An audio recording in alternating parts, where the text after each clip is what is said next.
వర్షాలతో కల్లాల్లో పోసిన ధాన్యం మొక్కజొన్న తడిసి ముద్దయి మొలకెత్తడంతో రైతన్న నష్టపోతున్నాడు. ఇప్పటికైనా సకాలంలో గిట్టుబాటు ధరకు పంట కొనుగోలు చేయాలని రైతులు ప్రభుత్వాన్ని వేడుకుంటున్నారు.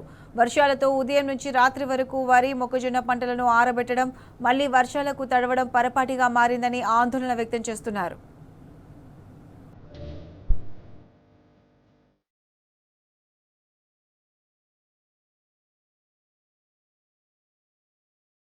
ఉమ్మడి వరంగల్ జిల్లాలో ఆరుగాలం కష్టించి పండిన పంటను కాపాడుకోవడానికి రైతులు నానా తిప్పలు పడుతున్నారు. వర్షాలు పడడంతో వరి, మొక్కజొన్న, ఇతర పంటల్ని ఆరబెడుతూ రాత్రి కాగానే మళ్లీ వర్షాల నుంచి పంటను రక్షించుకోవడానికి కంటి మీద కునుకు లేకుండా పనిచేస్తున్నారు. తేమ శాతం నిబంధనల ప్రకారం ఉన్నా కొనుగోలు జరగక రైతులు తీవ్రంగా నష్టపోతున్నారు. అధికారుల నిర్లక్ష్యం, ప్రజాప్రతినిధుల అలసత్వం రైతన్నకు శాపంగా మారాయి.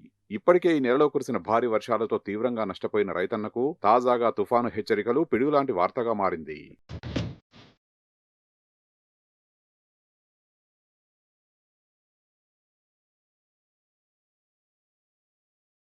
అకాల వర్షాలు రైతన్నను నిండా ముంచుతున్నాయి. గత వారం రోజుల్లో 2-3 సార్లు నమోదైన భారీ వర్షాలు చాలా ప్రాంతాల్లో రైతులకు తీవ్ర నష్టాల్ని మిగిల్చాయి. ముఖ్యంగా జనగామ జిల్లాలో ఇప్పటికే దాదాపు కోతలు పూర్తయ్యాయి. మరికొన్ని ప్రాంతాల్లో కోతలకు సిద్ధంగా ఉన్నాయి. ఇటీవల కురిసిన వర్షాలకు కల్లాల్లో ఆరబోసిన ధాన్యం, మొక్కజొన్న పంటలు తడిసి ముద్దై మొలకెత్తాయి. మరోవైపు కోతలకు సిద్ధంగా ఉన్న వరి పంట నేలకొరిగింది. దీంతో గింజలన్నీ నేలరాలి రైతన్న నష్టపోయాడు. అకాల వర్షాలు రైతన్నకు ఆర్థికంగా మరింత భారాన్ని పెంచాయి. నాకు మోకాలు నడు తెలియదు, నాకు ఎవ్వరు లేదు, నేను ఒక్కరే ముసలున్నా. ఏం చేయాలి? నేను ఆడ పొలం మురిగిపోతాంది, ఇక్కడ మురిగిపోతాంది. ఈ వానదుడు ఎట్లా పోతాందో, అసలు పచ్చిగా ఉందా ఏది చూసుకొని వేసుకోపోవాలి సార్. 6 ఎకరాలు వేస్తే ఇక రోజు వాన కొడుతుంది. ఓ 3 ఎకరాలు పూసినా 3 ఎకరాలు పొలంలో ఉన్నది.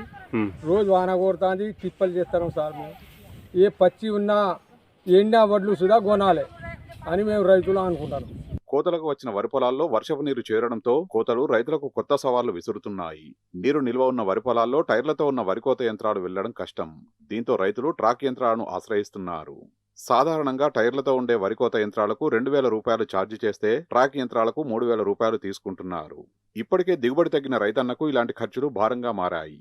వానాకాలం సీజన్లో యూరియా కోసం నానా తంటాలు పడ్డ రైతన్న పంట చేతికి రావడానికి అనేక కష్టాలు పడ్డాడు.